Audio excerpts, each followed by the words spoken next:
Tonight, in the Season 2 finale of the Reno show, Mark will be answering the most in-demand question, which is what is the best time of year to sell? Hume Doors and the Lock Shop are back to make over a family's wardrobe and pantry for a stylish new look. Rowan and I will break down the ins and outs of street appeal and how to draw potential buyers through your front door. And I will be taking a living room to the next level with a complete makeover with Luxo Living.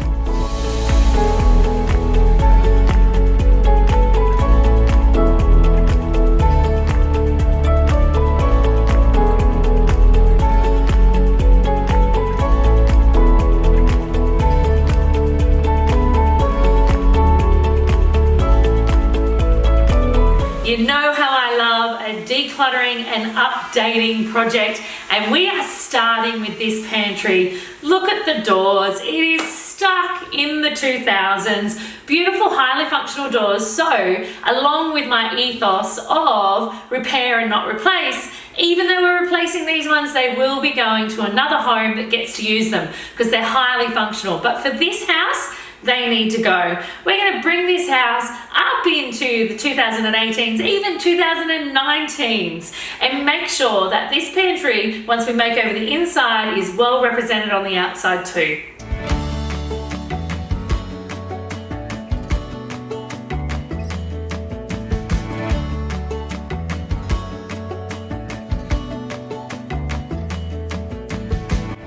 Now the external makeover is done, and there's some finer details that I want to share with you. So these are some beautiful internal Hume doors. I've had them painted though in an enamel, a semi-gloss enamel, because these pantry doors in this family home, wow, they're going to see some wear and tear. And I've also made sure that I put on some really good quality hardware. These ones are from the Lock Shop, and they're a dummy lever, so they don't actually twist. But as I mentioned, these doors, they're going to be opened and closed dozens of times a day. So I needed to make sure whatever I put on the doors, including the hardware and the paint, was going to stand the test of time, as well as easy to clean off when there's tomato sauce and greasy hands accessing the pantry while we're cooking. But guess what? I think it's time for an internal makeover now.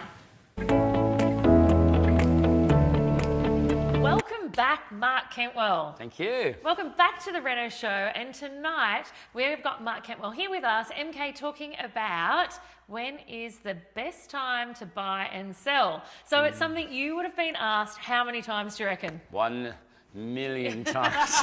A million times. And the amount of times that I hear, no, I'm saving up. I'm saving up for spring. You know, there's no way I'm going on the market until the roses are out. You know, with Flemington. So, what's your take on that? Well, I'm going to go back to one of the fundamentals of real estate that drives prices, and that is supply and demand.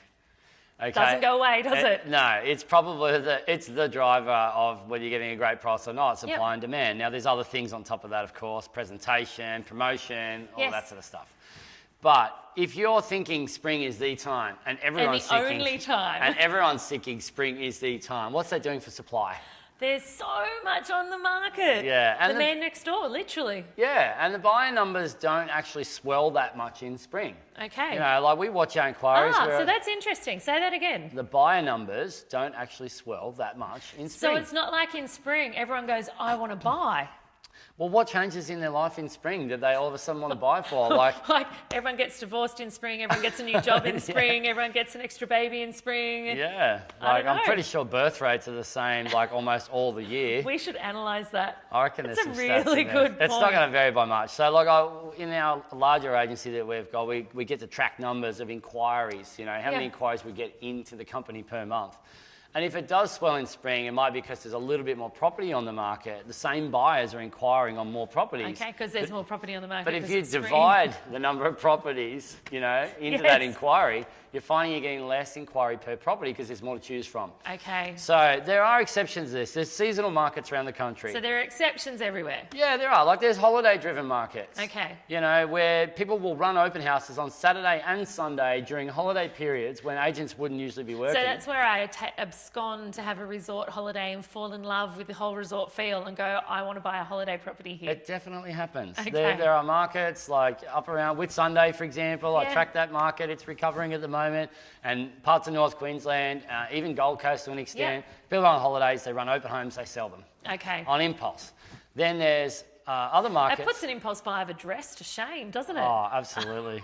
Same concept. It is. So, and then you've got other markets, like I talked to a managing director of a really large and successful firm in Melbourne that does a lot of prestige work.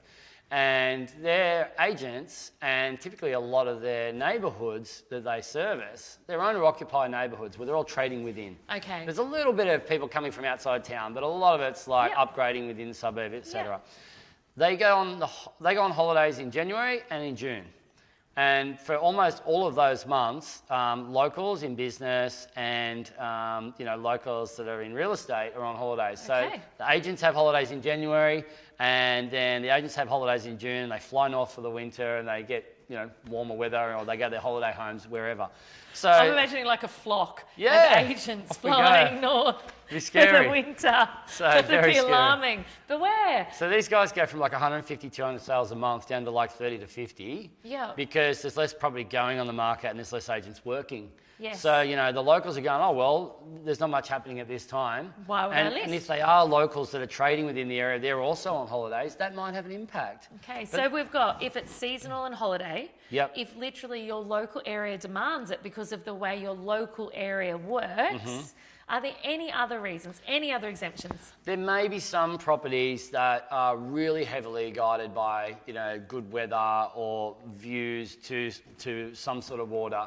But bear in mind, again, people know that they're buying a beachside suburb. They know that that view is going to be there in summer. They'd love to be settled by summer. Yes. They'd love to be settled by spring, Yes. So if you're on the market in winter and none of your neighbours are on the market in winter... And someone really wants a beachside house. And there's similar buyer numbers and people are buying and trading all the time, then you've got a supply and demand equation in your favour. Okay, that tells me it's actually a no-brainer to do it in that circumstance. Well, that circumstance, and also, is it the right time for the owners? Like, did you get your house ready for sale and it's now ready in, say, autumn? Yes. Is it ready to go on the market in autumn? Are we really going to wait for spring? What could change in that period of time? The macroeconomic climate, other sales could happen. Change. There's so many things. So keep it to your own circumstances. Okay. And if you're ready, Number have a one. look at supply and demand. Number two. Supply and demand should actually be first, Okay, but supply and reverse it. demand, and then your own circumstances. Yep. And then do you have any funky little, Nuances. things of your market? Okay. And I'd say in most cases, number 1 and 2 will be enough of a guiding principle. And they're enough of a driver to make your Enough of a decision. driver. All right, there you have it, guys. We have this is like Mythbusters, hey? We have myth busted the myth of only sell in spring. Thanks again, MK. My pleasure. We're back. We're back with Australia's foremost renovator, Naomi Findlay, talking all things renovation Ro. again. We've been inside the house. We're going to move outside this house now. We're going to talk about street appeal, which we It was butt ugly. touched on a little bit earlier. Butt ugly. That's a very good way to describe it, isn't it? It's a very technical term. It is a technical term. So what are the things that justify butt ugly? Oh, look. There were a couple of things that needed to be attended to. Obviously, the huge stump, which we've mentioned before, the asbestos roof, which we mentioned before. But for me, the driveway that was all ripped up from the roots. Yeah, but you were talking about the aspect and how it was out of proportion in the front entry. Oh my gosh. So it had these huge windows, which are amazing and beautiful, but it had a tiny door and a tiny front porch and a 300 millimetre. My feet don't fit on a 300 mil paper. She's exaggerating. They're not that big. I'm not. So I couldn't even walk down the path without getting my feet dirty. And so it really had a lackluster appeal. Like it didn't say, come invite inside my house. Which is what you want from a renovating selling point of view. You want people to drive past Street that place and go, oh my God, I can see myself there. Oh my gosh, I can't wait to go in and look in there. These people would be like, ew, And so for me, I needed to absolutely ace that up. So there were obvious things. We got rid of the asbestos roof and had a new roof put on. We obviously got rid of the tree and a semi-trailer full of mulch, which I chose to leave on site, saving me $800. Instead, I managed to get my son and my nephew to move the entire semi-trailer full of mulch to all the garden beds. They're big boys, even bigger now. They are, which means that I didn't have to pay for it to be removed. I didn't have to pay for mulch. That's right. either. And from your contractor's point of view too, they love that. They're like, well, that's great. I just put the stump grinder on it, put it in a pile there, and I drive away. Exactly. This stump was so big, they had to come back 3 times. Wow, that's huge. To stump grind it. And stump grinding is not a cheap exercise either. And well, you know what? I actually think I got a great deal. I got it stump ground for $900. Wow.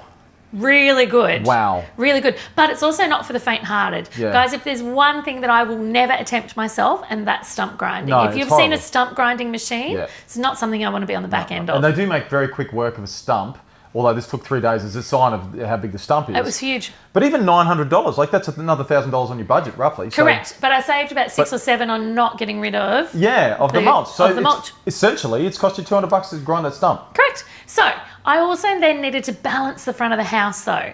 I didn't want to change the front facade too much. We've talked about this before. If I changed one of those windows Yep. or that door, I'm opening a can of worms on that front facade. Yep. So what I did instead is I removed the crazy strip path and bought that off the driveway twice as wide using the same pavers though. Yep. So I just used the same paper, so I got to recycle. And then what I did is I actually inserted a beautiful big ground cover deck, so really close to the ground, over the top of the existing concrete porch. So we didn't have to demolish the porch, No, it just stayed didn't have to there. get rid of the concrete, didn't have to do any of that. I had just enough room to batten on top of the concrete below the door lip and then pop out some bearers and joists outside of that. And what that did is it evened up the balance on what is the entrance. It attracted people to that front door and balanced out those huge windows. It actually against the balances entryway. against the back of the house too. Correct. So now you've got almost a mirror image on the back as you have on the front, which That's right.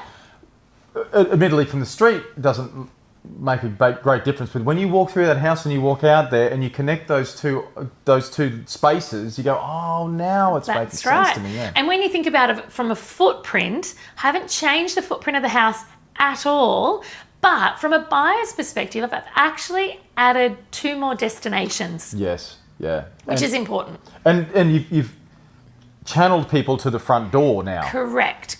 So I've mended the change in scale. I've balanced out the front of the house. I've made their journey a little bit nicer as well, repairing the footpath, repairing the driveway, and creating a nice footpath for them to walk up onto so the you new don't deck. have to go across muddy lawn if it's been That's raining. right. You can get in there without. Yep, new deck, new door, shabam. Into the living room. And we've just tarted up the garage down the side of the house. Correct. Garage was a pure cosmetic renovation. Yep. So we needed to do a little bit of repair to the door, the old hinges. It was one of those heavy steel So it's the original doors. door though, yes? Yeah, absolutely. And just painted? Original door, brushed back, painted, roof repaired, completely transformed. And from the street appeal perspective, it's now highly functional, lockable and presentable. Excellent stuff. And then just some little plantings around the front of the house. Nothing that's going to shield that front aspect. No. So you're still going to enjoy all that light coming through. You're going to get that view out onto the street and maintain that street appeal and highlight that amazing colour scheme that you've got there. Thank you.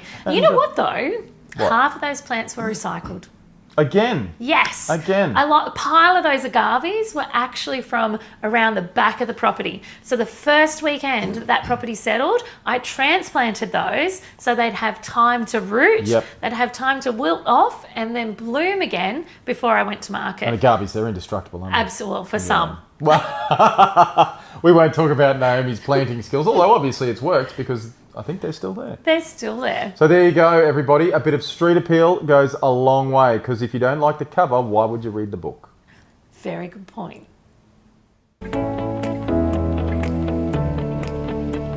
Today's project team is all about taking this space to the next level. You might recognize this one. We renovated the actual room quite a while ago now, and I've been brought back into this family home to see what I can now create inside this space.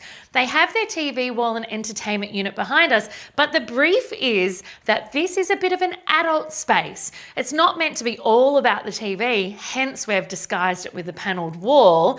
So we need to be really careful about how we can create that adult conversational space whilst allowing it to be a TV room when needed.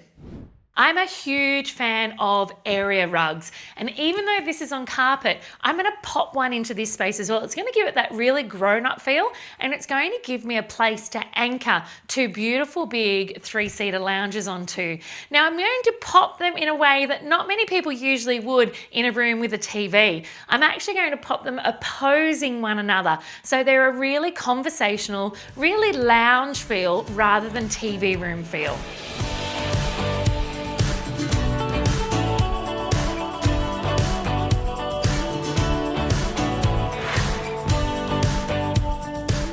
Now we have all of the large pieces in place now. We have our lounges, entertainment unit, and coffee table. Now you'll notice that I've anchored the front legs of the lounges on the rug. That is a minimum and a must. I've also floated these lounges away from the wall, so I have about 300 mils between the lounge and the wall. Now that is so that the space actually works. It means that every single person, so imagine some cheese and wine and adult conversation in here, every single person that's sitting on a lounge can easily grab their next piece of cheese or top up their wine. Let's not stop there. Let's take this space to that next level.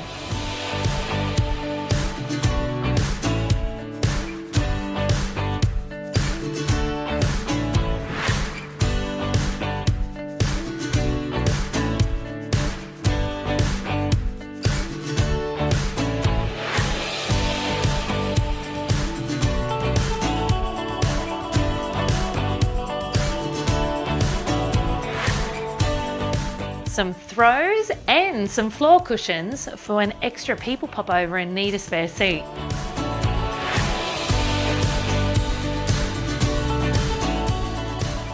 There you have it, we're done in here. We've got our 2 lounges in here from Luxo Living, perfect size and shape for this room. They're not too big and bulky, they've got a tad of Scandi to them without being too polarizing.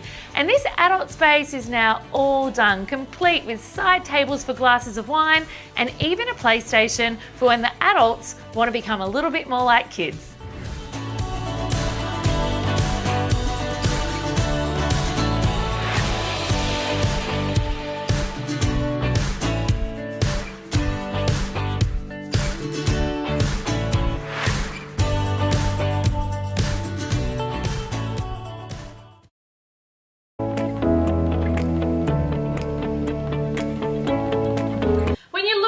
Character to any space, always consider the bones of the home just as much as you do the styling inside the space. So this is a gorgeous bedroom, right?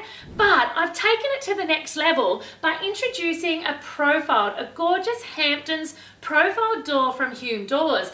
I've turned it into an internal cavity slider door to fit with the functionality that was already in the space, and I've topped it off with some gorgeous antique brass door hardware. So that's from the Lock Shop and Trade Co. These are all things you can get yourself direct from suppliers, and they're also things that you can easily have a go at changing out. So if you're wanting to up that character, if you're wanting to up the warmth and the feel in any space, check out the bones of the house, your doors, your door hardware. You'll be blown away at the transformation. Right, so we've covered most of the nitty-gritty about this renovation now, Naomi. We've been from the outside, inside and back out again. Yes. But I think there's one thing left that we have to cover, and that is styling. So we're renovating I knew you couldn't resist. No, because you are a styling queen. Thank you. You are very, very, very good at that. You'll see from the before and after photos, the styling's all Naomi. Styling plays a massive part in the resale value of the house. Huge part in the resale. So stats in Australia show that on average it's about 10% increase in sale price. So that's huge, 10%. It's huge. So even from selling your property devoid of furniture, correct, to actually taking the time to style it and even to learn how to style it correctly, so doing a course or something, correct, your first sale paid for it. Tenfold. Literally. So well worth the investment in the education. Even if you only had a $300,000 property, that's an increase of $30,000 that you might be able to achieve. Huge numbers. Absolutely huge numbers. That's a kitchen and a bathroom there. You're dying to know how, aren't you? I am dying. Tell me. I'm spinning. I'm nerding out on those figures. But yes, tell me how. Tell us how. All right. So we can transfer this to profit. There's a couple of key things that you need to know what you're doing.